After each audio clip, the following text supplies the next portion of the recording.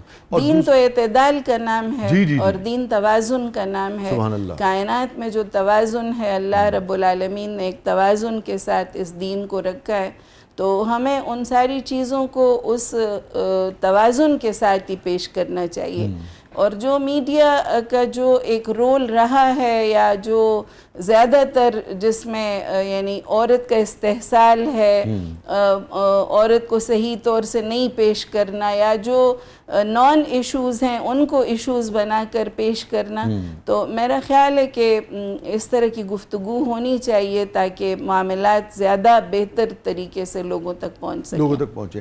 یہ جس کو ہمارا دینی طبقہ جو ہے یا ایک طرز فکر والے احباب یا دوست یہ سمجھتے ہیں کہ عورت کا استحصال ہے، دوسرا طبقہ جو ہے وہ اس کو عورت کی آزادی سمجھتا ہے. وہ سمجھتا ہے کہ جس کو استحصال سمجھا جاتا ہے وہ اس کی اپنی چوائس ہے اور اس کی آزادی ہے، اور وہ آزادی جو ہے اس کا یہ مطلب نہیں ہے کہ ایکسپلائٹیشن ہے. وہ جس طرح سے مرد اپنی کسی بھی صلاحیت کا اظہار کر کے اپنی ایک شناخت بھی بناتا ہے معاشرے میں، اس سے معاوضہ بھی کماتا ہے، اسی طریقے سے عورت بھی جو ہے وہ ایک شناخت بھی بناتی ہے انڈیویجولی، اور اس کی مالی امپاورڈ ہوتی ہے جسے کہیے. یہی وجہ ایک بہت اعتراض یہ آتا ہے کہ بھی تصویر جو ہے وہ بل بورڈز پہ یا جگہ پہ خواتین کی جب لگتی ہے تو دینی طبقہ ایک طرز فکر یہ ہے کہ یہ صرف استحصال ہے، دوسرا کہتا ہے نہیں بھائی اس کی چوائس ہے، وہ خوش ہے. آپ اس سارے منظرنامے کو کیسے دیکھتی ہیں؟ ہم بھی یہ سمجھتے ہیں کہ عورت کی شناخت اس کی مختصر لباسی میں نہیں ہے یا اس کی بے لباسی میں نہیں ہے. عورت کی شناخت اس کے دماغ میں جو بالکل وہ مرد کے برابر ہے، مرد کی طرح اللہ نے بھی اسے برابر بطور انسان اس کو بالکل برابر قرار دیا. جینڈر ایکویلٹی دیکھیں قرآن کریم میں جتنی ہے کہ نفس واحدہ سے اللہ نے پیدا کیا ہے. ایک ہی جنت ہے، ایک ہی دوزخ ہے، ایک ہی نماز، ایک ہی روزہ، ایک ہی ثواب، ایک ہی عذاب. اس میں اللہ نے یہ نہیں کہا کہ عورت کو زیادہ عذاب ملے گا اور مرد کو کم ملے گا، یا مرد کو کوئی جنت کا بلند تر درجہ ملے گا اور عورت کو. سب انسان برابر ہیں اپنے رب کی نظر میں. تو جینڈر ایکویلٹی کا وہ تناظر ہمیں دیکھنا ہے، اور جو عام معاشرے کی عورت کو نہیں ابھی تک سمجھ میں آ رہی بات، تو ہم اس طرح کی گفتگو سے ان کو یہ ضرور سمجھائیں. اور جو ایک دوسری طرف لوگ لے جاتے ہیں دینی طبقے کو، اس طرف نہ ہی لے کے جائیں. ہم بالکل معاشرے کا ایک عام حصہ ہیں، عام لوگ ہیں اور عام تناظر میں بات کرتے ہیں.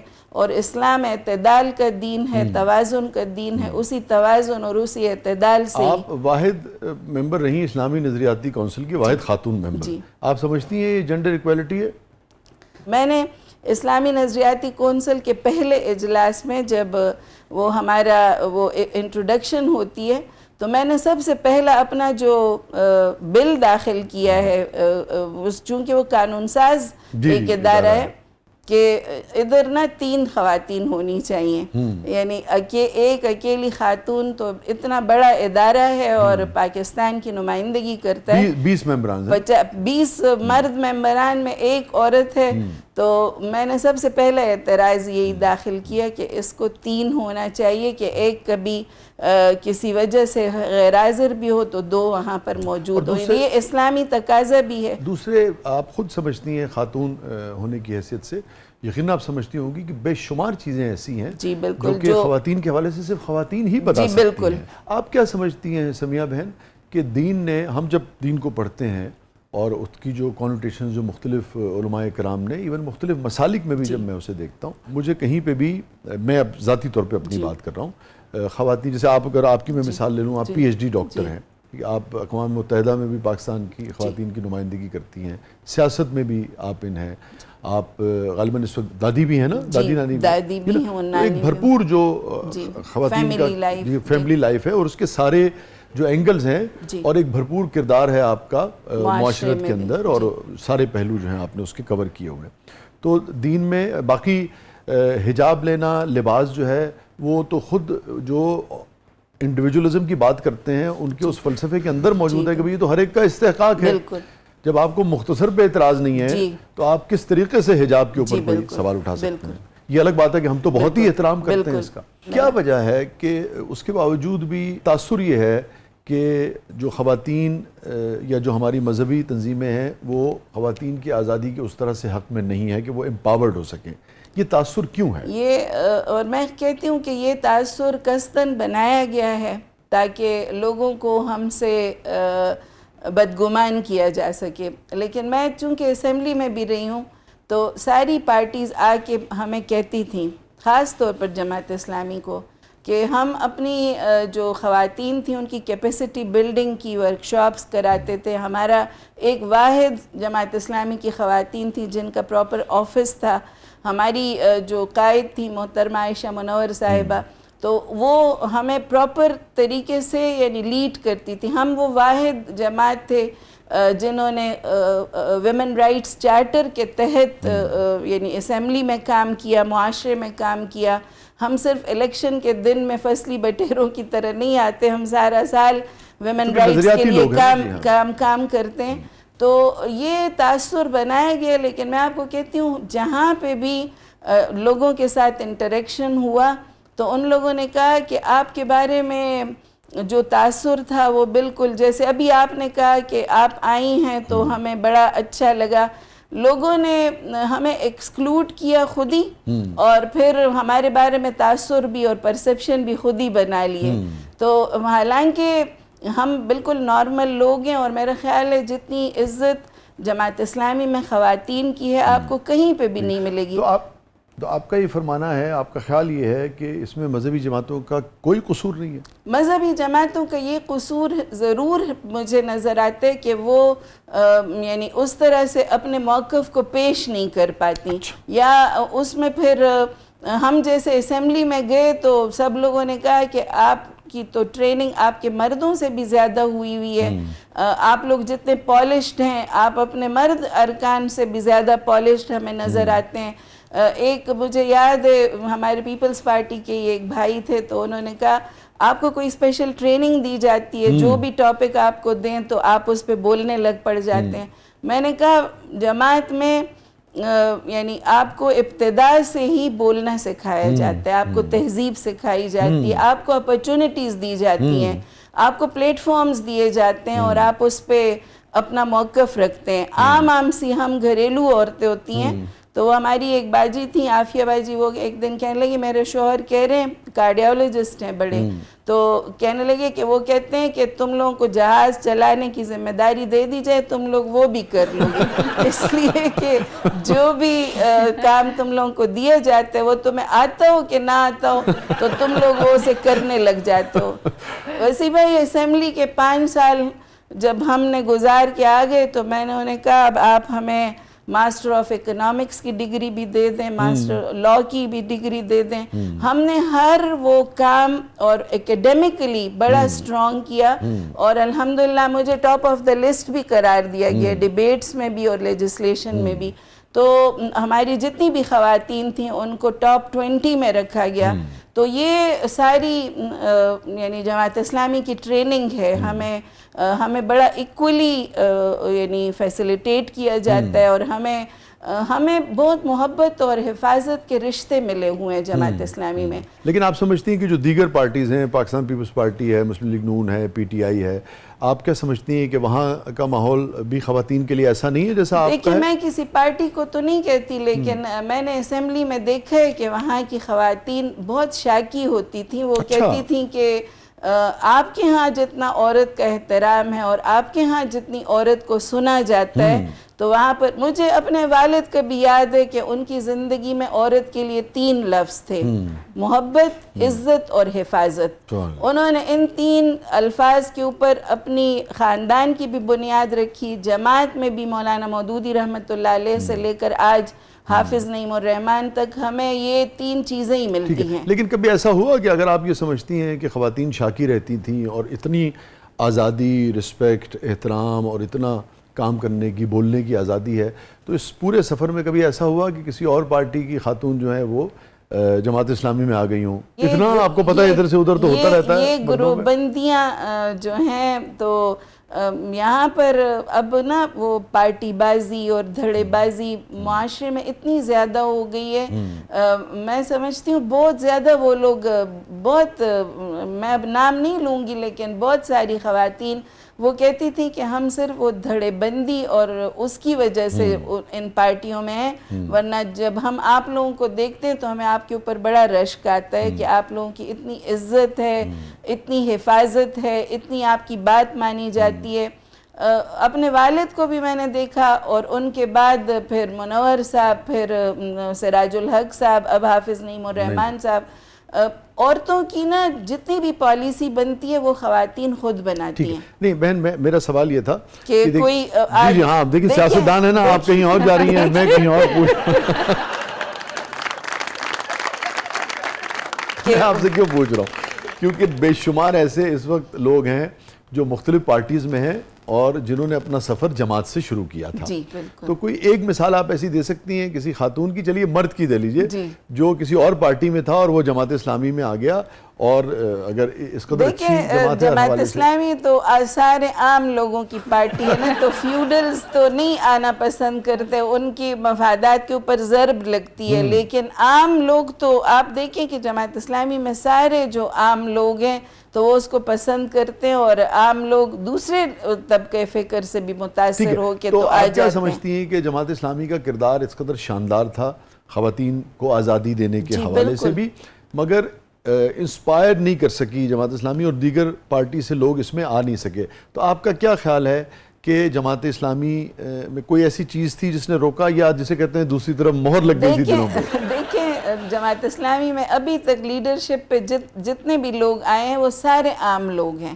ہمیں وہ مختلف خیال لوگ اور دوسری پارٹی سے نہیں آئے. دیکھیں دوسری پارٹی سے میں آپ کو بتاؤں کہ دوسری پارٹی سے آنا نا تھوڑا بہت زیادہ ایزی وہ نہیں ہوتا ٹاسک ہمارے اس معاشرے میں. تو لیکن ہمارے پاس جتنی بھی لیڈرشپ ہے، منور صاحب تھے وہ بالکل ایک سیکولر پوائنٹ آف ویو کے ایک آدمی تھے، لبرل، اور وہ پھر آئے جماعت اسلامی میں ابتدا میں وہ بالکل ایک وہ خود بتاتے تھے بالکل ایک دوسرا پوائنٹ آف ویو، سوشلسٹ، تو بہت زیادہ انہوں نے وہ آئے ادھر. ہمارے پاس جتنی بھی لیڈرشپ ہے وہ سارے بالکل عام سے لوگ تھے اور مختلف خیال لوگ، مختلف مسالک کے لوگ، مختلف مکاتب فکر کے لوگ، وہ سارے آئے اور اس پارٹی میں اپنی جگہ بنائی. میں یقیناً بیشتر لوگوں کے تو علم میں ہے، مگر میں ان کے علم میں نہ ہو ان کو بتاتا چلوں کہ آپ صاحبزادی ہیں قاضی صاحب کی، قاضی حسین احمد صاحب کی، جو کہ جماعت اسلامی کے سربراہ رہے. تو سمیہ بہن یہ فرمائیے کہ سمیہ راحیل قاضی، آپ نے اپنے والد صاحب کا نام اپنے نام کے ساتھ لگایا ہے. جب یہی کوئی ایسی خواتین جو کہ معاشرے میں بہت زیادہ دینی رجحان نہیں رکھتی ہیں، وہ جب کہتی ہیں کہ ہم اپنا نام نہیں بدلیں گے اور اپنے شوہر کے بجائے اپنے والد کا نام ہی رکھیں گے، تو ہمارے بہت سارے دینی طبقے کے لوگ جو ہیں وہ اس پر اعتراض کرتے ہیں. مگر میں اس بات کا جواب جو ہے وہ آپ سے لینا چاہوں گا بریک سے واپس آنے کے بعد، کہ آپ نے خود اپنے والد صاحب کا نام اپنے نام کے ساتھ رکھا ہے، اور یہ کتنا اہم ہوتا ہے، کتنی اہم بات ہے، کتنی نہیں ہے، آپ اس کو کیسے دیکھتی ہیں؟ ناظرین اسٹے ود اس، ہمارے ساتھ موجود ہیں محترمہ ڈاکٹر سمیہ راحیل قاضی صاحبہ. پروگرام کے اگلے مرحلے میں آپ کے لیے بہت کچھ ہے، آپ دیکھ رہے ہیں زبردست. ویلکم بیک ناظرین، زبردست میں ایک بار پھر خوش آمدید. اور ڈاکٹر صاحبہ میں یہ سوال چھوڑ کے گیا تھا کہ آپ نے اپنے والد صاحب کا نام اپنے نام کے ساتھ لگایا ہوا ہے، اس کا حصہ ہے، جبکہ ہم نے دیکھا ہے کہ اس خطے میں خواتین اپنے شوہر کا نام جو ہے وہ اپنے ساتھ لگاتی ہیں. آپ اس کو کیسے دیکھتی ہیں، دینی حوالے سے بھی اور جو ہماری ثقافتی اقدار ہیں اس حوالے سے؟ دیکھیں ہم نے تو کبھی اس طرح سے سوچا بھی نہیں تھا، بس میرا نام سمیہ راحیل قاضی تھا، اور پھر جب پی ایچ ڈی کر لی تو ڈاکٹر سمیہ راحیل قاضی ہو گیا. تو مجھے یاد ہے میرے والد نا، میں جب آئی ڈگری لے کے تو وہ اب ایک ٹیشو پیپر پر، اس وقت ان کے پاس ٹیشو پیپر ہی تھا، وہ میں نے سنبھال کے رکھے ہوئے ہیں، میرا نام ڈاکٹر سمیہ راحیل قاضی اردو میں بھی اور انگلش میں لکھ کے، تو بڑا کہہ رہے تھے بیٹا تم نے مجھے آج بڑی عزت دی ہے. اور میرے پی ایچ ڈی پر وہ بڑے ہی زیادہ خوش تھے اور بہت ہی زیادہ فخر بھی کیا کرتے تھے. سبجیکٹ کیا تھا بہن آپ کا؟ میرا وہ تھا family system in Islam and contemporary challenges. میں نے خاندان کے ادارے پر کیا ہے کہ اثری تہذیبی جو چیلنجز ہیں اس ادارے کو, اور الحمدللہ پنجاب یونیورسٹی نے اس کو ریفرنس کے طور پر پاکستان کی 20 یونیورسٹیز میں رکھا ہوا ہے میرے مقالے کو. تو وہ بہت خوش تھے, اور میرے ہسبینڈ نے بھی کبھی بھی اعتراض نہیں کیا تھا. چائلڈ اسپیشلسٹ تھے, وہ ڈاکٹر تھے, تو انہوں نے بھی کبھی اعتراض نہیں کیا تھا, بلکہ وہ خود بھی ابو سے بہت زیادہ پیار کیا کرتے تھے. تو مجھے کبھی یاد بھی نہیں ہے کہ انہوں نے مجھے کبھی کہا ہو کہ میرا نام لگا دو, یا بس ہمارے خاندان میرا بس یہی نام تھا اور یہی نام رہا. لبرل قسم کی حرکت ہوئی. بالکل کوئی انہوں نے کبھی اعتراض بھی نہیں کیا, اور مجھے کبھی فیل بھی نہیں ہوا کہ مجھے ان کا نام لگانا چاہیے تھا بس. اور مذہبی حوالے سے اس میں کوئی یعنی کہ بلکہ مذہبی حوالے سے تو زیادہ بہتر یہی ہے کہ انسان اپنے والد ہی کا نام لگائے, تو بس وہ انسان کے ساتھ ساری عمر چلتا ہے نا. ہسبینڈ تو اللہ تعالیٰ سب کو زندگی اور سلامت رکھے, تو لیکن باپ تو بس اس کا رشتہ تو ایک مضبوط رشتہ ہے نا, ایک ہی رشتہ. بالکل. تو یہ آپ کے خاندان کا انفرادی طور پہ یہ رویہ ہے, آپ سمجھتی ہیں آپ کے خاندان میں کہ بھئی عورت جو ہے وہ سابقہ لاحقہ نہیں ہوتی مرد کا, یا ضرورت نہیں ہے, یا آپ سمجھتی ہیں کہ دین کی بھی یہی کانوٹیشن ہے؟ دین کی یہی دیکھیں حضور نبی کریم صلی اللہ علیہ وسلم نے جس معاشرے کو انہوں نے ڈیولپ کیا, اس میں تو عورت کا بڑا ڈائنامک اور ڈومیننٹ کردار ہے. وہ قرآن کریم میں بہت زیادہ حضرت موسیٰ علیہ السلام کا تذکرہ ہے نا. حضور ان کی زندگی میں بھی عورت بڑی ڈومیننٹ نظر آتی ہے, ان کی امی, ان کی بہن, ان کے پھر وہ جو حضرت آسیہ, ان سب کا. اور اسی طرح حضور نبی کریم صلی اللہ علیہ وسلم کی زندگی میں بی بی خدیجہ رضی اللہ تعالیٰ عنہ, اماں جان عائشہ رضی اللہ تعالیٰ عنہ, پھر آپ دیکھیں حضرت زینب کے متعلق نا مجھے بڑا اچھا لگتا ہے ڈاکٹر علی شریعتی کا ایک قول کہ شہادت دو طرح کی ہوتی ہے, ایک وہ جو حضرت امام حسین نے سر کٹا کے دی, اور ایک وہ جو کوفہ کے بازاروں میں اور یزید کے درباروں میں حضرت زینب نے پیش کی, کہ اگر وہ نہ ہوتی, ان کے خطبے نہ ہوتے تو کتنی بڑی قربانی ریت کی گرد میں چھپ جاتی. ان کے خطبے ہی تھے نا وہ شہادت. تو عورت ہمیں ہر جگہ نظر آتی ہے, اور حضور نبی کریم صلی اللہ علیہ وسلم کے دین میں اور ان کے لائے ہوئے معاشرتی ترقی میں تو عورت کا بڑا ڈومیننٹ اور بڑا. جماعت اسلامی اسی معاشرے کو لے کر یعنی مولانا مودودی رحمۃ اللہ علیہ نے اسی لیے جماعت بنائی, اور بھی اتنی ساری جماعتیں تھیں, وہ اسی لیے کہ ہم عورت کو بالکل برابر کا انسان سمجھتے ہیں, اور عورت کی ترقی کو اور عورت کی جو معاشرے میں کارکردگی ہے اس کو معاشرتی ترقی کے لیے بہت زیادہ ضروری سمجھتے ہیں. آپ کیا سمجھتی ہیں کہ اب جیسے حجاب کا جو معاملہ ہے یہ عورت کی چوائس ہونی چاہیے, آپ کا کیا نقطہ نظر ہے, یا یہ فرض عین ہے ایک اور اس کو امپلیمنٹ کیا جانا چاہیے؟ تین چیزیں ہیں, آپ اس کو کیسے دیکھیں؟ دیکھیں میں اپنی ذات کے لیے تو یہی بہتر سمجھتی ہوں کہ میں نے اس کو قرآن کریم کے ایک حکم کی وجہ سے اپنایا ہے. ٹھیک ہے, تو آپ نے اس کو فرض سمجھ کر اپنایا ہے سورہ نور میں اور سورہ احزاب میں. لیکن میں جو لوگ نقاب نہیں کرتے یا جو لوگ, میں ان کو بے پردہ اور بے حجاب بھی نہیں سمجھتی. ٹھیک ہے, میں سمجھتی ہوں کہ یہ ان کی ذاتی چوائس ہے. آپ لوگوں کو توحید, رسالت اور آخرت بنیادی عقائد ہیں, آپ وہ لوگوں کو پیش کریں. یہ ثانوی چیزیں ہیں, یہ بعد میں پھر ہوتی رہیں گی. یہ جس کی جیسے چوائس بنتی ہے, آپ لوگوں کو اپنے رب کے ساتھ, اپنے رسول کے ساتھ, اپنی آخرت کی فکر کے ساتھ جوڑیں. لوگ خود بخود وہ جو چیزیں ان کو سمجھ جتنی آتی ہیں وہ ان کو آنی شروع ہو جاتی ہیں. وہ پوری نبوی زندگی میں ہمیں ایک بھی مثال نہیں ملتی کہ کسی عورت نے حجاب نہ کیا اور اس کو کوئی تعدیب کی گئی ہو. سزا تو دور کی بات ہے, تعدیب بھی نہیں نظر آتی کہ ہمیں حضور نبی کریم صلی اللہ علیہ وسلم نے کسی ناگواری کا اظہار کیا ہو. ٹھیک ہے, ایک حضرت اسماء رضی اللہ تعالیٰ عنہ سے یہ ضرور روایت ہے کہ وہ ان کو حضور نبی کریم صلی اللہ علیہ وسلم نے فرمایا کہ عورت جب یعنی بالغ ہو جائے اور عورت جب بڑی ہو جائے، بچیاں جب بڑی ہو جائیں تو ان کو ساتر لباس پہننا چاہیے. ایک ان کو نصیحت کی گئی ہے، ترغیب دی گئی ہے. اس لیے میں حجاب کو اور اٹائر کو، ظاہری جو لباس ہے وہ بالکل عورت کی اپنی چوائس ہونی چاہیے، اور عورت کے وقار اور اعتبار کے لیے میں اپنے لیے یہ فرض سمجھتی ہوں. مجھے اس میں کبھی کوئی مشکل بھی نہیں پیش آئی اور کوئی رکاوٹ آپ کو کوئی رکاوٹ بھی نہیں. اس میں دو چیزیں بہن میں ضرور سمجھنا چاہوں گا. ابھی آپ نے فرمایا کہ آپ نے اس کو قرآن کا حکم سمجھ کر آپ نے اس کو اپنے اوپر نافذ کیا. تو جب قرآن کا حکم آ گیا تو پھر چوائس کی تو گنجائش ہمارے پاس نہیں رہ جاتی. دیکھیں اس کی مختلف انٹرپریٹیشن ہے نا، اس کی مختلف انٹرپریٹیشن ہے، اس کی مختلف تشریحات ہیں. میں نے چونکہ اس کو مولانا مودودی رحمۃ اللہ علیہ سے نص نہیں ہے قرآن. دیکھیں میں اپنے لیے تو نص بھی سمجھتی ہوں، ٹھیک ہے. میں نے جو قرآن پڑھا اور میں نے جو سمجھا اپنے لیے، میں حجاب کو بھی نقاب کو بھی میں اس کو اپنے لیے ضروری سمجھتی ہوں، لیکن میں نے اس کو کسی اور کے لیے فرض نہیں سمجھا. ٹھیک ہے، میں اس کو کسی اور کے اوپر یعنی مجھے نہیں، میں اپنی بیٹی کے اوپر بھی نہیں اسے فرض سمجھتی. ہمیں اپنے والد نے قرآن کریم پڑھایا اور ہمیں چوائس دی. مجھے ایک دفعہ بھی نہیں یاد کہ ہمیں والد نے کبھی سختی کے ساتھ کہا ہو. یہ میری اپنی ذاتی چوائس ہے.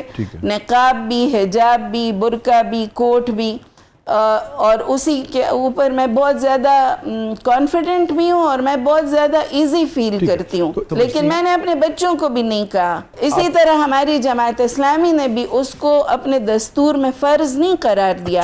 لیکن ہم جو بھی لیڈرشپ ہے، ہم اپنی چوائس سے اپنے اسے ہم نے اڈاپٹ کیا ہوا ہے، تو ہم بس کرتے ہیں. تو جماعت اسلامی کے پاس آپ یہ سمجھتی ہیں، تو نائب صدر تو آپ یقیناً، مگر قائی صاحب کی وجہ سے آپ کا بالکل ہی الگ بہت حیثیت ہے اور بہت آپ کا بہت مقام ہے. تو اور پھر ایک اسکالر کی حیثیت سے آپ کیا سمجھتی ہیں، اگر کبھی جماعت اسلامی پاور میں آئے تو پاکستان میں اس حوالے سے خواتین کو یہ چوائس ہوگی کہ وہ حجاب لینا چاہیں، برقع کرنا چاہیں، ان کی چوائس یہ ہماری بالکل ایک واضح لائن ہے. ہمارے مولانا مودودی رحمۃ اللہ علیہ سے لے کر آج حافظ نعیم الرحمن تک سب لوگ بہت کلیئر کٹ کر کہہ چکے ہیں. ہماری پرسنل وہ ہے، ہماری پرسنل چوائس بھی ہے. اور ہم وہ جو ہمارے بارے میں ہے نا کہ جی یہ حکومت میں آئیں گے تو سب لوگوں کو زبردستی برقعے پہنا کر بند کر دیں گے. برقع تو اور حجاب تو ہے ہی ان عورتوں کے لیے جو ورکنگ وومن ہیں، جو گھر سے باہر نکلتی ہیں. گھر کے اندر کس نے حجاب کرنا ہے؟ آپ یہ کہنا چاہ رہے ہیں کہ ان کے لیے لازمی قرار دیا جائے گا؟ ان کے لیے لازمی بالکل نہیں قرار دیا جائے گا. ان کی پرسنل چوائس ہے. آپ نے کچھ لوگوں میں نے آپ کو بتایا کہ ہم نے کبھی بھی اس کو نا ایشو نہیں بنایا. تو اس کا مطلب ہے کہ جو بات مجھے سمجھ میں آئی، مگر میں پھر بھی چاہوں گا کہ آپ اس بارے میں خود کہیں جو بھی آپ نے کہنا ہے، کہ آپ کا یہ ماننا ہے، اس کا مطلب ہے کہ انفرادی سطح پہ کوئی بھی شخص، کوئی بھی خاتون اگر یہ سوچتی ہے کہ انہیں حجاب لینا ہے یا نہیں لینا ہے، یا ریاستی سطح پہ جی بالکل اس کو جبرن آپ نافذ نہیں کر سکتے. یہ آپ کا موقف ہے. جبرن حجاب جبر کا وہی نہیں ہے. یہ بالکل ایک انفرادی محبت کے ساتھ اور احترام کے ساتھ اور ایک دوسرے کے جذبات کا احترام کرتے ہوئے آپ یعنی میں نہیں سمجھتی کہ اس کو جبر کے ساتھ نافذ. اور اگر دنیا میں کہیں بھی انفرادی سطح پہ یہ نافذ کیا جا رہا ہے، کوئی اپنی وائف سے، اہلیہ سے یہ کہتا ہے کہ ضرور کرو، ایک یا ریاست کسی بھی دنیا میں جو ریاستیں ہیں جو زبردستی کر رہی ہیں، آپ سمجھتے ہیں دونوں چیزیں غلط ہیں؟ میں نے آپ کو بتایا نا کہ یہ پرسنل چوائس ہونی چاہیے. حجاب نا جبر کے ساتھ آپ نافذ ہی نہیں کر سکتے. ساری گفتگو سے جو میں نے نتیجہ نکالا، وہ میں نے نتیجہ نکالا کہ آپ کا موقف اس کے اوپر یہ ہے کہ یہ عورت کی اپنی چوائس ہے. میں جس نتیجے کو پہنچا، باقی تو آپ کو پتہ ہے اس میں ہم 1 گھنٹہ اور گفتگو کر سکتے ہیں. بالکل. ٹھیک ہے، آپ فاطمہ کچھ پوچھنا چاہ رہی تھی بہن سے؟ جی شاہ جی، میرا ڈاکٹر صاحبہ سے سوال ہے کہ جیسے سوسائٹی کے کافی اعتراضات ہیں ارلی میرجز پہ، اور یہ ایک ایسا تاثر ہے کہ انڈیپینڈنٹ ہو جائے عورت، پہلے تعلیم مکمل کر لے پھر اس کی شادی کا ڈیسیجن اسے لینا چاہیے. And since you got married really early, اور ماشاء اللہ اس کے بعد آپ نے کافی کچھ اچیو کیا، تو یہ تاثر آپ کیا سمجھتی ہیں, غلط ہے یا اس حوالے سے کیا کہیں گے؟ اور آپ کا اپنا اس حوالے سے میں تجربہ تو کیسا ہے؟ آپ کو وسیع بھائی بہت ہی زیادہ میں تو ارلی میرج کے اس لیے حق میں ہوں کہ عورت نا اس وقت اڈاپٹ بڑی جلدی پھر کر لیتی ہے اپنی سسرال کو, اپنے شوہر کے ساتھ اپنا, وہ چونکہ بچے اتنا ضرور ہو کہ وہ اس شادی کی ذمہ داریاں سمجھتی ہو ہر چیز کو. میری ایک ہی بیٹی ہے اور اس کی 23 سال میں میں نے شادی کی ہے, ٹھیک ہے, میری خود جلدی ہو گئی تھی, 19 سال میں ہو گئی تھی, لیکن میں یہ سمجھتی ہوں کہ 18-19 سال جو اب شادی کی عمر بھی وہ قرار دے دی گئی ہے, وہ بہت زیادہ اچھی اس لیے کہ جتنا جلدی کی شادی ہو جائے تو اس کے وہ خود جوان ہوتی ہے, طاقت میں ہوتی ہے, بچوں کی اچھی تربیت کر سکتی ہے, پھر جلدی مولڈ ہو جاتی ہے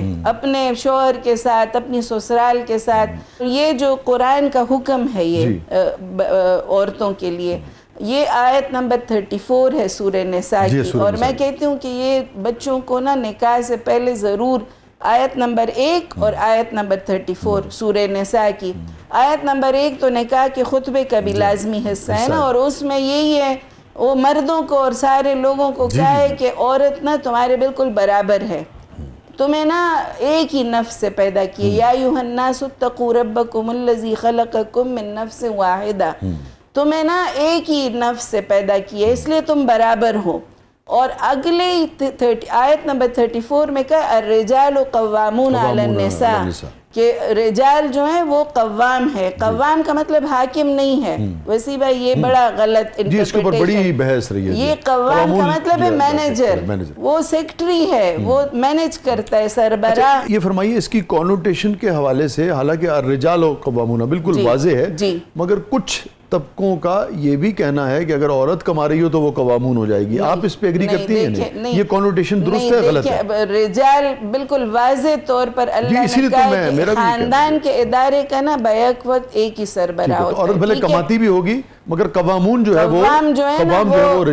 وہ رجال ہے. رجال, لیکن دیکھیں وہ جو ہمیں یہ تو یاد رہ جاتا ہے کہ شوہر کا مرتبہ جو ہے وہ اور گھر کا سربراہ ہے, لیکن وہ جو ماں 3 درجے اوپر چلی جاتی ہے سال کے بعد اپنے بچے کے لیے, تو وہ تو سب کو بھولا ہوتا ہے. اور وہ جو ہم نے ساری زندگی کچھ عرصے کے بعد اپنی ماؤں, نانیوں, دادیوں کو قوام دیکھا ہے, اس کا کوئی ذکر بھی نہیں کرتا.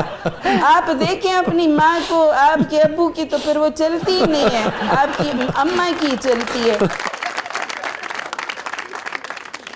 اسی میں آگے پھر کہا ہے فالصالحات قانتات, کہ جو عورتیں ہوتی ہیں نا وہ فرما بردار ہوتی ہیں. جو فرما بردار عورت ہوتی ہے نا اس کو وہ حقوق خود بخود مل جاتے ہیں جو آج کی عورت در بدر ہو رہی ہے اور ملتے پھر بھی نہیں ویسے ہوتی ہے کہیں فرما بردار؟ دیکھیں آپ کو پتہ ہی ہوگا نا, ہوتی ہے بیچاری.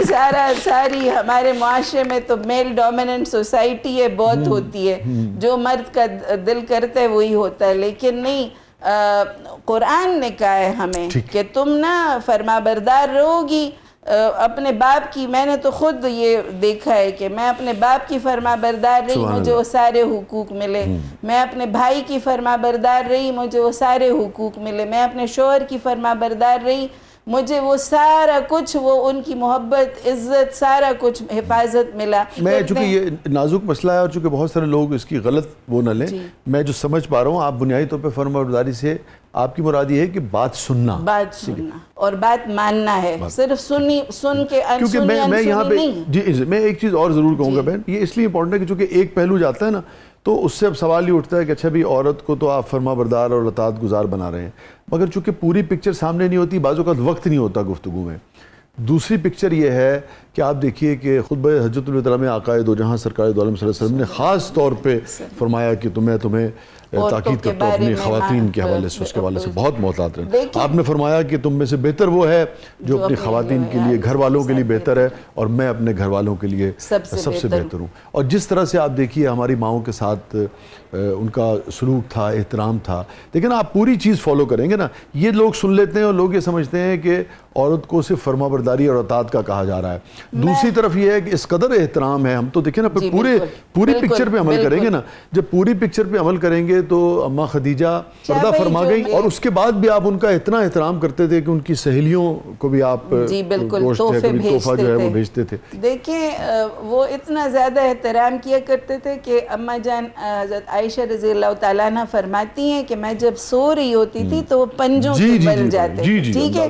اچھا پھر وہ کہتی ہیں, خود ہی کہتی ہیں کہ میں نا پاؤں پسار لیتی تھی جب وہ نماز پڑھ, تو وہ بڑے آہستگی سے میرے پاؤں ایک طرف کر لیتے تھے. اور اتنی محبت, اتنی شفقت. میں آپ کو ایک اور بات بتاؤں کہ ہماری انٹرنیشنل مسلم بریک پہ جانا ہے, واپس آ کر یہیں سے ہم وہ کریں گے. تو ہم جو بات سمجھ پا رہے ہیں آپ کی, فرما برداری کا مطلب غلامی نہیں ہے, وہ یہ ہے اس کو نا ضرور وہ کہ اس کا مطلب ہے کہ ظلم کے خلاف مزاحمت بھی ضروری ہے. ظلم نہیں برداشت کرنا, اطاعت کرنی ہے, لیکن کوئی غلط بات, کوئی ظلم برداشت کرنا اس کی قطعاً اجازت نہیں. اس پر ہم پھر آگے بات کرتے ہیں. اور اطاعت کرنی ہے, مگر دیکھیے دوسری طرف مرد کو پھر کیا کہا گیا ہے کہ ہمارے لیے تو دیکھیں نا, ہم نے تو سیرت پہ بالمعروف کہ ان کے ساتھ اچھا سلوک ہے. ناظرین اسٹے ود اس, کہیں نہیں جائیے گا. بہت ہی اہم گفتگو ہے. کوشش کر رہے ہیں کہ اس گفتگو کے اور ان معاملات کے جو مختلف پہلو ہیں ان سب کو ہم ہلکا پھلکا کور کر سکیں, تاکہ پوری تصویر جو ہے کسی بھی حوالے سے, کسی رشتے کے حوالے سے, حقوق اور فرائض کے حوالے سے, پوری تصویر کا کچھ حصہ جو ہے وہ ضرور آپ تک پہنچ سکے. پروگرام کے اگلے بلے میں آپ کے لیے بہت کچھ ہے. آپ دیکھ رہے ہیں زبردست. ویلکم بیک ناظرین. زبردست میں ایک بار پھر خوش آمدید. اور فاطمہ صاحبہ کیا ہے پروگرام کے اس مرحلے میں؟ جی ڈاکٹر صاحبہ, اب ہمارے اس پروگرام کا سیگمنٹ ہے پبلک سب جانتی ہے. تو آج دیکھتے ہیں کہ پبلک کے پاس ڈاکٹر صاحبہ کے لیے کون سے سوال ہیں. لیکن اس سے پہلے میرا ایک سوال ہے شاہ صاحب. جب میں ریسرچ کر رہی تھی ان کے حوالے سے, تو ایک پوڈ کاسٹ میں اس کا ذکر بھی آیا کہ ڈاکٹر صاحبہ کا سرکل بہت وسیع ہے اور رشتے بھی کرواتی ہیں. تو کبھی ایسا اتفاق ہوا کہ کوئی رشتہ کروایا اور وہ آپ کے گلے پڑ گیا ہو؟ بڑا ہی میرا ایک بیٹا ہی ہے, تو اس کے ساتھ اس پوڈ کاسٹ میں یہ ذکر ہوا. تو ہمارا جماعت اسلامی کا ایک سیکشن ہے, فلاح خاندان سینٹر ہم اس کو, اور اس میں یہ رشتے ناتوں کا میری ذمہ داری نہیں ہے, لیکن چلیں وہ میری باجی ہی ہیں جو اس کو, عافیہ باجی اس کو وہ کرتی ہیں اور میں گائیڈ بھی کر دیتی ہوں. تو ہوتا ہے بہت سارے رشتے اس طرح سے ہو جاتے ہیں. ہاں میں خود اس لیے بہت زیادہ ڈرتی بھی ہوں اس میں کہ یہ بڑا مشکل کام ہے. لیکن 2-3 رشتے اچانک ہی اس طرح سے ہو بھی گئے ہیں کہ اللہ کی طرف سے کسی لڑکے کی والدہ کا بھی آ گیا فون اور لڑکی کی والدہ کا بھی آ گیا, میری بڑی قریبی, تو وہ اس طرح سے ہو بھی جاتے ہیں رشتے. یہ فرمائیے, ابھی ہمارے پاس کچھ دنوں پہلے ایک صاحب آئے ہوئے تھے, اس سے پہلے ایک صاحب آئے ہوئے تھے, ان کا یہ کہنا تھا, ان کی ریسرچ اور سٹیٹس یہ کہتے تھے کہ 5 سال پہلے اگر 25% طلاقیں ہو رہی تھیں تو اس وقت 150% طلاق ہو رہی ہے. اور اس میں جو اہم بات تھی وہ انہوں نے کہا دونوں طرف سے ہی, مگر ان کا کہنا یہ تھا کہ 25% اگر خلا لے رہی تھی خواتین یا بچیاں تو اب وہ 150% لے رہی ہیں. آپ کا تجربہ, آپ کا مشاہدہ اپنے ادارے کے حوالے سے, خاندانی نظام کے حوالے سے, اور اوورآل پاکستان میں جو کچھ ہو رہا ہے اور سٹیٹس کے حوالے سے, وہ کیا ہے؟ یہ طلاقیں اور یہ کیوں بہت زیادہ ہو گئی ہیں, آپ نے بالکل ہو گئی ہیں, آپ بھی سمجھتی ہیں؟ بالکل بہت زیادہ کیوں ہو رہی ہیں کہ پہلے نا عورت گزارا کرتی تھی, عورت نا اس رشتے کو نبھاتی تھی. اب اس کو کہا گیا ہے کہ نہیں, تم تو اپنی بریڈ ونر خود ہو, تم تو اپنا کماتی ہو, تم تو اب آزاد ہو, تمہیں کیا ضرورت ہے اطاعت کرنے کی. یہ جو فصالحات و قانتات ان کی میں نے بات کی کہ خاندان کے جو ادارہ ہے نا وہ ایک دوسرے کی رسپیکٹ اور ایک دوسرے کے ساتھ کو ایگزسٹنس کے طور پر یہ آگے کبھی آپ ان کی بات مانتے ہیں, کبھی ایک دوسرے کی بات مانتے ہیں. اور آپ نے صرف بات شوہر نے منوانی نہیں ہے, بلکہ اس نے محبت کے ساتھ, عزت کے ساتھ رکھنا ہے. اور عورت نے بھی نا ظلم نہیں سہنا. یہ جو ہمارے ہاں ایک رواج بن گیا ہے کہ جی اس کو کہتے ہیں کہ صرف تمہارا جنازہ ہی نکلے گا. مجھے بڑا اچھا لگا کہ میرے والد نے بھی اور ہمارے ہاں بھی اب معاشرے میں والدین بچوں کو کہتے ہیں کہ تمہیں کوئی بھی مشکل ہو تو وی آر دیئر، اور ہم ادھر ہی ہیں، اور ہم نے بیچا تو نہیں ہے نا، ہم ادھر ہی موجود ہیں اور تمہاری ساری پروٹیکشن کریں گے، تمہارا حق ہے اس کے اوپر. تو ظلم کے خلاف مزاحمت یہ بہت زیادہ اپنی بچیوں کو سمجھانا چاہیے. تو ظلم برداشت نہیں کرنا، ظلم نہیں برداشت کرنا، لیکن بات ماننی ہے، ایک دوسرے کا احترام کرنا ہے، اور اسی سے ہی خاندان کا ادارہ مضبوط ہوگا. آپ ویسے سخت ساز ہیں، سخت گیر؟ میں تو بالکل ہی، آپ میری بہو سے پوچھ لیں اور میرے داماد سے پوچھ لیں. یہ تو آپ کا خیال ہے نا جی. ان کو اگلی دفعہ آپ بلا لیں اور ان سے پوچھ لیں. میں نے بیٹے کو 1 سال ہی رکھا اپنے پاس، پھر وہ اب الگ رہتے ہیں الحمدللہ. میں ہفتے میں وہ 1 دفعہ آ جاتے ہیں، میں 1 دفعہ چلی جاتی ہوں. پھر تو ٹھیک ہی چلنا تھا رشتہ.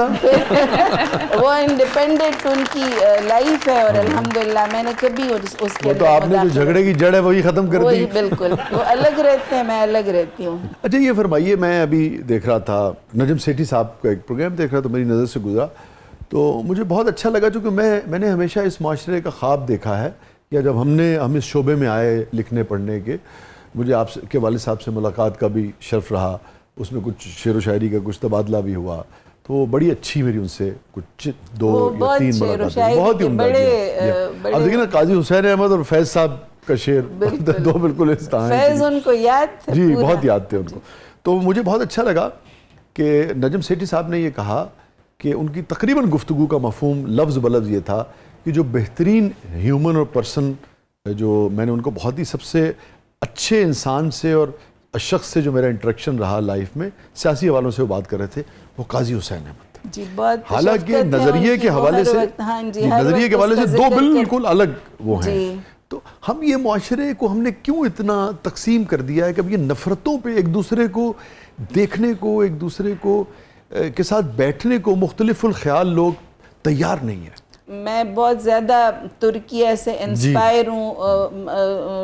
استاد نجم الدین اربکان صاحب جو ان کے استاد تھے، رجب طیب اردوغان کے، وہ میرے والد کے بالکل بھائیوں کی طرح دوست تھے. تو میرا بہت زیادہ ترکیہ آنا جانا ہوتا ہے، اور میں ان کی سوسائٹی سے، ان کی انٹیگریٹڈ سوسائٹی سے بڑی متاثر ہوں کہ ان کے ہاں اپنا نیشنل انٹرسٹ بہت زیادہ ایک ہوتا ہے. ان کے مختلف جو لوگ ہیں وہ آپس میں بہت ہی زیادہ. تو میرے والد بھی اسی طرح کی ایک شخصیت ہے. ان کے اوپر جو سب سے خوبصورت آرٹیکل جو لکھا خالد احمد صاحب نے لکھا، سینٹ اور وہ بھی دیکھیے بالکل ان کے سینٹ قاضی جی. تو وہ نیوز ویک کے رسالے میں جو اس میں وہ چھپا، اور بہت زیادہ مختلف لوگ ان کے پاس، مختلف مذاہب کے لوگ. ہمارے نوشہرہ میں ہمارے ایک شیام بابو تھے، ہندو کمیونٹی سے متعلق تھے، اور وہ جب جان فوت ہوئے تو وہ ان کے جنازے کے بالکل ساتھ وہ ایمبولنس میں بیٹھ گئے. تو لوگوں نے کہا کہ ان کو ذرا ادھر کر دیں، اور وہ تو انہوں نے کہا مجھے 2 ٹکڑے کرو گے تو ہی میں ادھر سے جاؤں گا.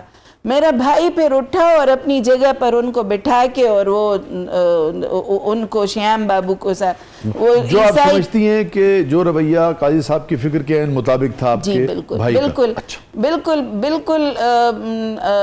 ہم نے ایک ایسی اس میں زندگی گزاری کہ اس میں مختلف مذاہب اور مختلف مسالک، بڑی خوبصورت سی سوسائٹی تھی ہماری. اچانک ہی پتہ نہیں کیا یعنی دشمن کی طرف سے آیا. لیکن میں ایک بات کا ذکر ضرور کروں گی. سارا قصور دشمن کا ہے بہن، یا ہم نے بھی غلطی کی؟ میں نے کہا کہ دشمن کا تو بالکل نہیں، ہمارا اپنا ہی قصور ہے. لیکن جو ابھی پاک بھارت جنگ ہوئی تو میں تو بڑی شکر گزار ہوں انڈیا کی کہ ہمیں ایک قوم بنا دیا ہے نا. ہمیں بڑا بس وہ نا بڑے لوگوں نے وہ کی. اور پھر اسرائیل کا کہ ایران پر حملہ کر دیا تو کتنی مشکل سے تو ہمیں شیعہ سنی میں ہمیں تفریق کی تھی، وہ بھی ختم. وہ بھی وہی ہم ایک ہی قوم، ایک ہی امت، ایک ہی وہ. تو مجھے بڑا وہ اقبال کا شعر یاد آ گیا کہ خدا تجھے کسی طوفان سے آشنا کر دے کہ تیرے بحر کی موجوں میں اضطراب نہیں. تو وہ اضطراب جب آیا تو وہ الحمدللہ قوم بھی اکٹھی ہوئی. تو انشاءاللہ اس قوم نے بھی اکٹھا ہونا، اور انشاءاللہ سب ہم مل جل کر ہی رہیں گے. جی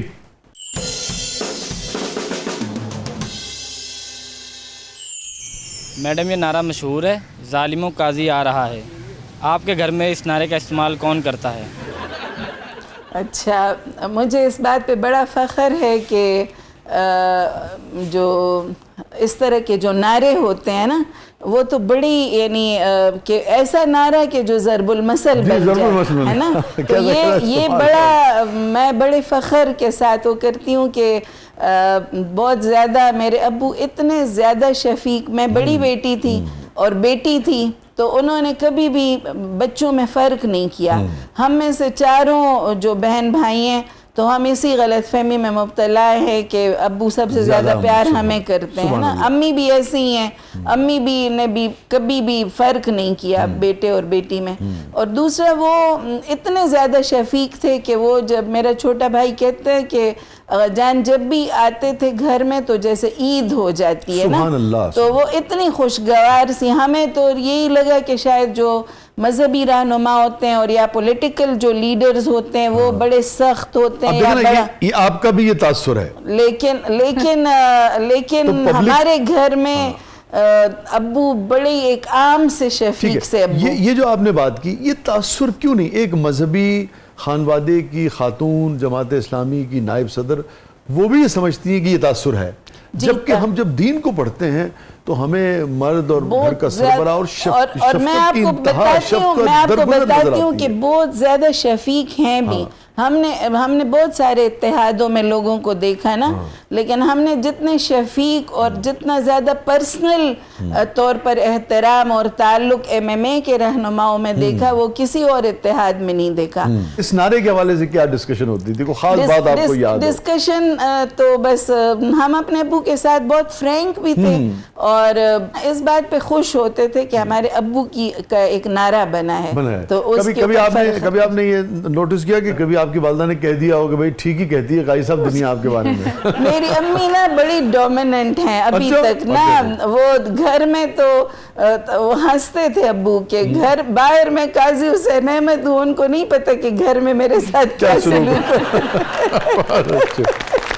بہرحال جی کمال کی شخصیت تھے آپ کے والد صاحب اور بہت ہی اللہ تعالیٰ ان کو غریق رحمت فرمائے. میری امی کو انہوں نے بڑا اپر ہینڈ رکھا، وہ بالکل گھر کی ساری ذمہ داری، اور امی نے اسے بڑا بحسن و خوبی سر انجام دیا. ہمارے اتنے بڑے خاندان کو انہوں نے بالکل ہی ہماری تعلیم، ابو بہت مصروف ہوتے تھے لیکن ہم ماشاءاللہ 3 بہن بھائی گولڈ میڈلسٹ ہیں یونیورسٹی ٹاپ کی.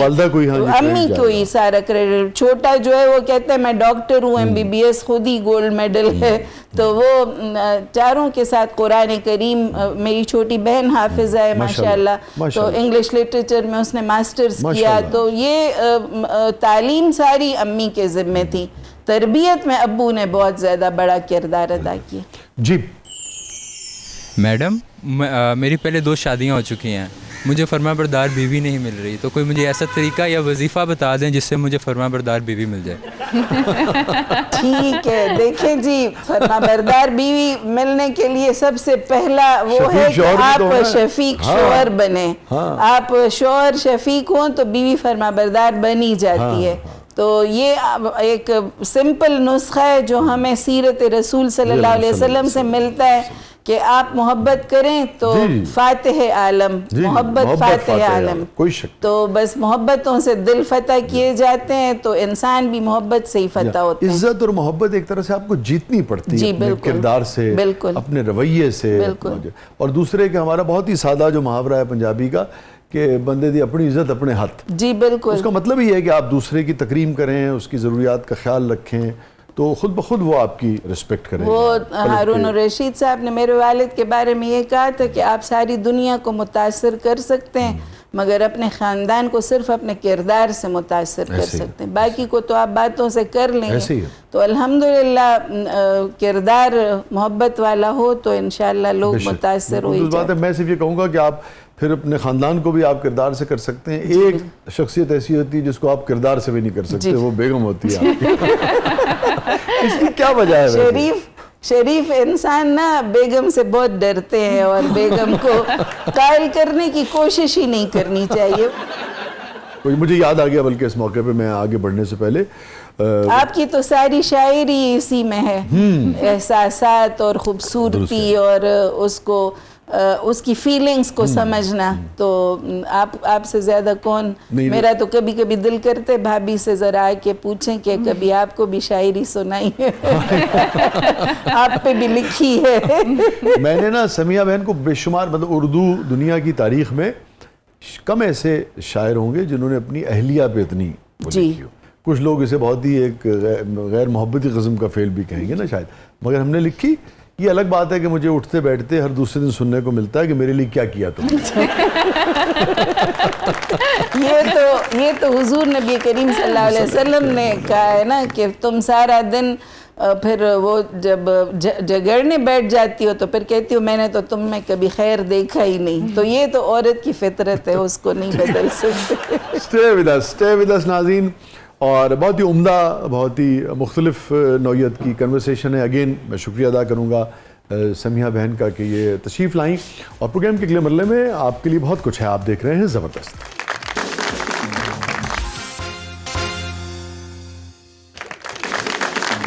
ویلکم بیک ناظرین. زبردست میں ایک بار پھر خوش آمدید. ڈاکٹر صاحبہ ہمارا سیگمنٹ ہے جس کا نام ہے کتھارسس.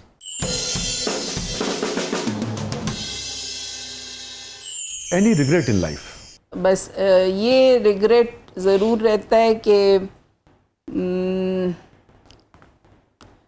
کوئی ایک ایسا کام یا کوئی ایک ایسا ادارہ بنانا تھا کہ جو بعد میں بھی پھر یعنی آپ کو یاد رکھا جاتا اس سے. تو میں نے زندگی میں نا بہت سارے کام تو کیے، لیکن ایک چیز جو میں کرنا چاہتی تھی کہ کوئی ایک ایسا بچیوں کے لیے ادارہ جس میں آپ ایک نسل کی اچھی تربیت کر سکیں، ان کی گرومنگ کر سکیں. جیسے مجھے اکثر لوگ کہتے ہیں کہ آپ اپنے پیچھے آپ نے کیا یعنی کوئی ایک ایسا کام چھوڑا جس سے پھر آپ کو یاد کیا جاتا ہے، یا آپ اپنی طرح سے لوگوں کی کوئی تربیت کرتی، اپنی طرح کے لوگوں کو.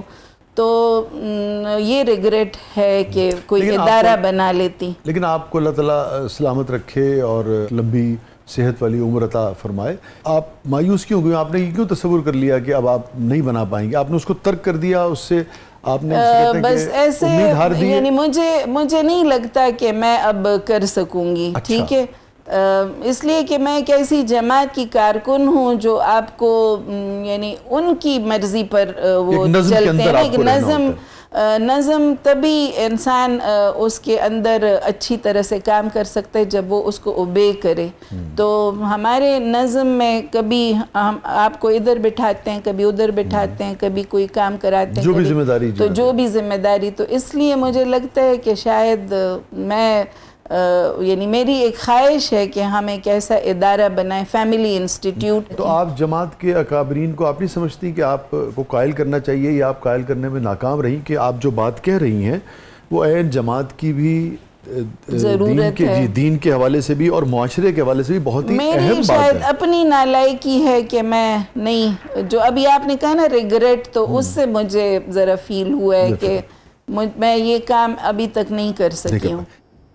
یہ فرمائیے ہیپیسٹ مومنٹ. جب میں نے پی ایچ ڈی کی ڈگری لی، میرے والد کی میرے ساتھ واحد تصویر جو انہوں نے قصداً لی ہے، وہ میرے پروفائل پر بھی جو لگی ہے میری پی ایچ ڈی کی ڈگری کے وقت، وہ ایک اخبار کے فوٹوگرافر آئے اور کہا قاضی صاحب آج آپ اپنی بیٹی کے ساتھ کوئی تصویر لیں گے؟ تو بڑے شوق کے ساتھ انہوں نے سٹک وہ اپنی کی اور کہا آج کیوں نہیں.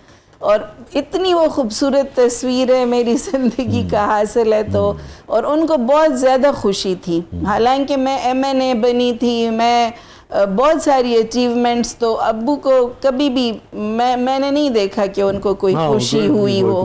لیکن میری پی ایچ ڈی کی ڈگری نے انہیں بڑی کیا بیٹا تم نے مجھے بڑی عزت دی ہے. اس کی ایک اور بھی بڑی سگنیفیکنس ہے آپ کے تناظر میں، ایک مذہبی تنظیم کی جو کہ دین کو آگے فروغ دینے کی بات کرتی ہے، کہ ایک باپ، ایک صاحبزادی اور ایک ماڈرن ایجوکیشن سسٹم کے اندر PhD لینا, تو یہ بہت سارے اس کے اچھے میسیجز جو ہیں وہ بھی آپ کو میں ساتھ یہ بھی بتا دوں کہ اس وقت نا اسلامی جمعیت طلبہ اور پنجاب یونیورسٹی کے جو وائس چانسلر تھے مجاہد کامران صاحب, ان کا نا آپس میں کلیش چل رہا تھا, تو انہوں نے سختی کے ساتھ منع کر دیا کہ قاضی صاحب نہیں آئیں گے آپ کی پروگرام میں, اس میں کانوکیشن میں, ان کے لیے مسئلہ پھر پیدا ہو جائے گا.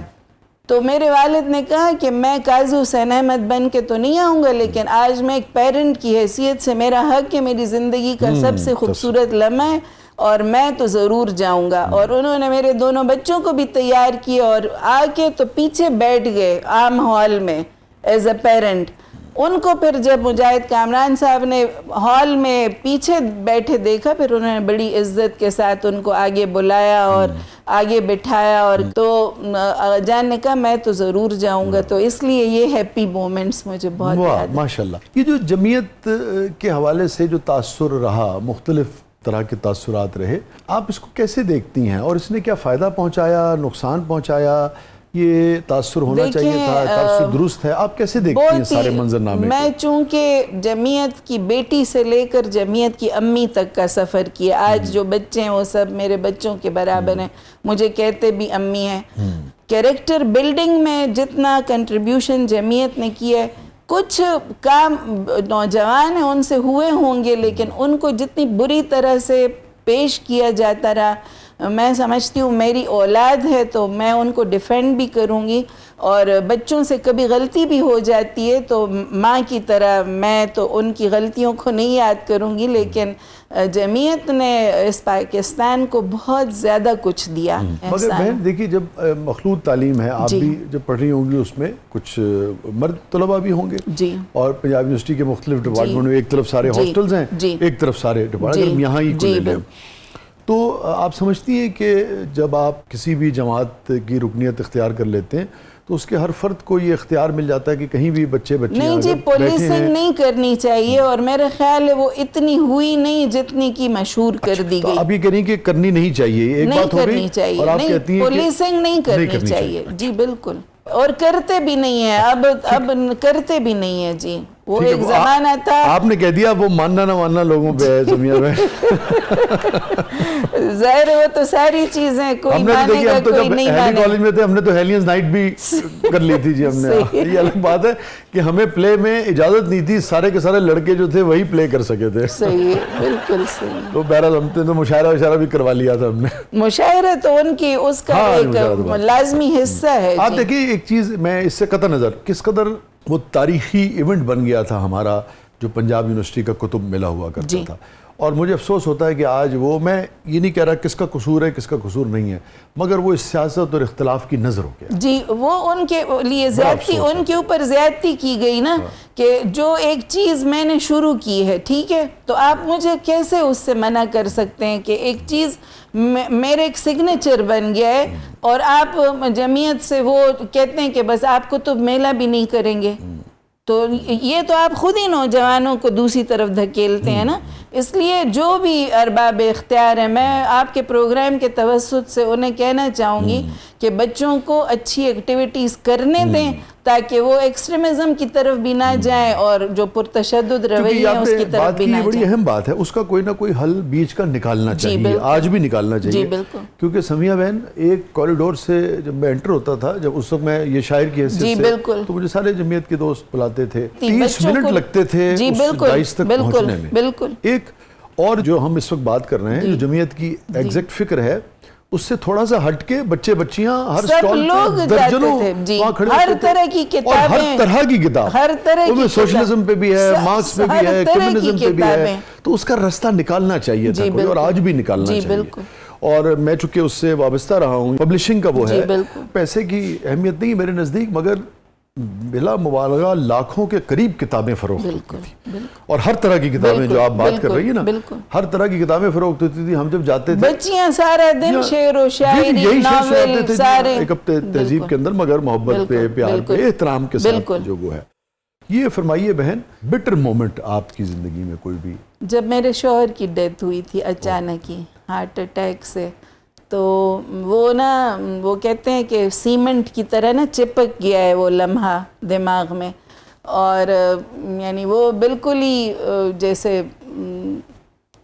جب وہ بیمار تھے ڈائبیٹک تھے تو اس وقت اللہ نے انہیں ٹھیک کر دیا، اور جب وہ بالکل ٹھیک ہو گئے تو بس پھر اچانک ہی ایک دن، اور تو وہ میری زندگی کا تلخ ترین سا دن ہے، اور بس کبھی کبھی وہ دماغ میں ایسے چپکا ہوا ہے کہ وہ جانے کا نام نہیں لیتا بس۔ کس سن کی بات ہے یہ 99 26 سال ہو گئے۔ آپ تو بہت ہی میں ینگ ایج میں، I was just 33 years old. تو بس وہ تلخ سا وہ تھا، اور لیکن بس اللہ نے پھر اس کے بعد بہت زیادہ عزت دی، اور اپنے خاندان نے بھی، اپنے نسبی خاندان نے بڑی حفاظت کے ساتھ رکھا، اور جماعت کے خاندان نے بھی بہت زیادہ حفاظت کی، بڑے مواقع دیے۔ آخری مکالمہ ہوا تھا آپ کے ہسبینڈ سے؟ آخری مکالمہ بھی ایسا عجیب تھا کہ جیسے اب مجھے ہوتا ہے کہ جی جیسے انہیں شاید پتہ لگ گیا کہ کیا ہوا، کہ آخری بات انہوں نے مجھے یہی کی، نماز پڑھی مغرب کی، اور طبیعت تھوڑی سی وہ ہو رہی تھی، ان کو بخار ہو گیا تھا اور تھوڑی سی سانس کی خرابی تھی، تو کہا کہ ذرا ہاسپٹل چلتے ہیں۔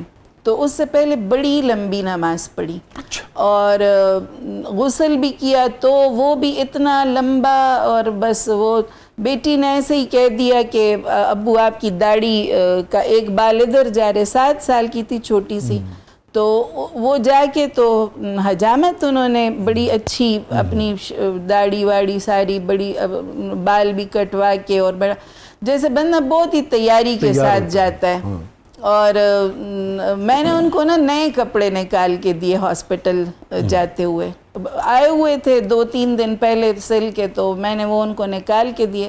تو مجھے یہ بھی کہا آخری باتوں میں کہ میں نے تمہارے لیے بہت کچھ کرنے کا سوچا ہوا تھا، لیکن نہیں میں کر سکا۔ تو میں نے کہا تم بس، میں نے ایسے ہی ٹال دیا نا، میں نے کہا ایسے باتیں نہیں کرتے نا، ٹھیک ٹھاک ہو تمہیں کیا ہو گیا، بس چلو چلتے ہیں ہاسپٹل چلتے ہیں۔ یہ انہوں نے ایگزیکٹ یہی الفاظ کہے روٹین کی لائف میں ایک صحت مند آدمی کے لیے بڑے مختلف الفاظ ہیں۔ تو بس یہی الفاظ کہے کہ ہم ہاسپٹل چلے گئے، اور وہاں ہارٹ اٹیک سے بس وہ، تو مجھے ابھی تک کبھی کبھی یقین بھی نہیں آتا، اور کبھی کبھی تو وہ بڑے ہی بٹر مومنٹس ہیں میری زندگی کے جو ابھی تک ساتھ چل رہے ہیں۔ جی آپ کیا سمجھتی ہیں اور کیا کہتی ہیں آپ ان خواتین کو کہ اگر کسی بھی زندگی کے عمر کے حصے میں، یا کس عمر کے حصے تک آپ یہ سمجھتی ہیں کہ اگر عورت جو ہے یا کوئی بھی لائف پارٹنر اکیلا ہو جائے کسی بھی بنیاد پر، تو اسے کتنے % آپ یہ سمجھتی ہیں کہ ضرور چوائس ہے ویسے تو، مگر عقد ثانی کی طرف جانا چاہیے؟ ضرور جانا چاہیے۔ میں تو اب چونکہ عمر کے اس حصے میں آ گئی ہوں نا کہ میں نصیحت کر سکتی ہوں، تو میں اور میں اب بہت زیادہ کہتی بھی ہوں کہ ضرور کرنا چاہیے، اس لیے کہ اللہ تعالیٰ کا بھی حکم ہے، اور اللہ تعالیٰ نے بھی آپ کے لیے پسندیدہ قرار دیا ہے۔ اور شوہر کا جو ایک ہے تو ضروری نہیں ہے کہ میری طرح آپ سب لوگوں کو معاشی طور پر سپورٹ حاصل ہو۔ میرے خاندان نے کیا، مجھے بہت زیادہ سپورٹ حاصل ہوئی، ابو کی بھی اور سب کی بھی، اور ان کی خواہش بھی تھی، لیکن بس کچھ وجوہات کی بنا پر وہ نہیں وہ میچور ہو سکی وہ بات۔ لیکن میں سمجھتی ہوں کہ کیا خواہش تھی کہ ہو جائے دوسری شادی۔ اچھا، لیکن قاضی حسین صاحب کی خواہش تھی کہ صاحبزادی جو ہے ان کی وہ اچھا لیکن بس وہ کسی وجہ سے نہیں ہو سکی۔ تو اس کا مطلب یہ ہے کہ قاضی صاحب یہ سمجھتے تھے کہ بھئی اس بات کی حوصلہ افزائی ہونی چاہیے، اور اگر کوئی ایسی چیز ہو جائے بچیوں کے معاملے میں، خواتین کے معاملے میں، گھر میں بھی ہو جائے، تو آپ کو ایک آگے بڑھنا چاہیے۔ ان کی وہ ایک تھی خواہش، لیکن کسی وجہ سے بس وہ نہیں ممکن ہو پایا۔ تو میں یہ سمجھتی ہوں کہ بچیوں کے لیے بہت زیادہ ضروری ہے کہ بہن ہم کیسے یہ بتائیں اپنے معاشرے کو کہ یہ اللہ نے سب کو بنایا ہے اور اللہ کا ایک نظام ہے، ہم جتنا دین کو سمجھتے ہیں اس میں انکریج کیا گیا ہے۔ ابھی قاضی صاحب کے حوالے سے آپ نے بتایا، ہم اس پہ بات کرتے ہوئے انکریج کرتے ہوئے شرمندگی یا برائی کیوں محسوس کرتے ہیں؟ آسان ہو جائے نا، مجھے وہ ابھی مشکل کیوں بنا دیا؟ ان کا بڑا اچھا لگا مجھے، اب ان کے نام نہیں آتے، لیکن ایک بڑی عمر کی ایک جوڑے نے ابھی شادی کی تھی. آپ غالباً سمینہ احمد صاحبہ کی بات کر رہے ہیں. جی میں میرے پاس ان کا ٹیلیفون نمبر نہیں تھا, لیکن مجھے بڑا اچھا لگا کہ ان دونوں نے ایک دوسرے کے لائف پارٹنر ہونے کا. پھر ابھی یہ جو بشریٰ انصاری صاحبہ نے وہ کیا, تو اچھا رہتا ہے نا کہ آپ لوگ ایک دوسرے کے ساتھ یعنی وقت گزارنے کے لیے, ایک دوسرے کو کندھا دینے کے لیے, ایک دوسرے کے ساتھ ایک کمپینینشپ. تو میں بڑی اہم بات ہے, اگین ایک اہم اور انتہائی اہم شخصیت کی جانب سے آپ یہ کہہ رہی ہیں کہ میں آپ کی بات سے جو سمجھ پایا, آپ انکریج کرتی ہیں, حوصلہ افزائی فرما رہی ہیں, اور آپ نے پسند کیا ان لوگوں کو جنہوں نے 60-70 کی عمر میں جا کے بھی کیا ہے, تو آپ سمجھتی ہیں بہت اچھی بات ہے. اور ہمارے معاشرے کو اس کو سپورٹ کرنا چاہیے, بجائے یہ کہ اس کے اوپر کوئی اعتراض کریں. بہت عمدہ آپ نے بات کی, اور میں سمجھتا ہوں کہ اس سے بہت ہی اچھا ہماری خواتین کے حوالے سے بہت اچھا میسج جائے گا. معاشرے کو بھی نا اس طرح کا ایک دوسرے کو سپورٹ کریں گے, اور شادی آسان بنائیں. جتنا آسان بنائیں گے تو پھر اس طرح کے جو ابھی کوئٹہ میں واقعہ ہوا ہے اس ٹائپ کے واقعات نہیں ہوں گے نا. آپ معاشروں میں اور اس میں قبیلوں میں جب یہ اس ٹائپ کے واقعات ہوتے ہیں, تو اس سے جو بغاوت نوجوانوں کے اندر پھیل رہی ہے, اس کی بجائے آپ ایک دوسرے کے ساتھ محبت کے ساتھ, عزت کے ساتھ, احترام کے ساتھ, تو انسانوں کو قتل کر دینا کون سا جواز بنتا ہے. کوئی بہت بھی انہوں نے بھی غلط کیا, اس عورت نے بھی غلط کیا, اس آدمی نے بھی غلط کیا کہ اگر آپ کی ایک جگہ شادی ہوئی ہے تو اس کو آپ کو رسپیکٹ دینی ہے. شادی نام ہی اسی چیز کا ہے.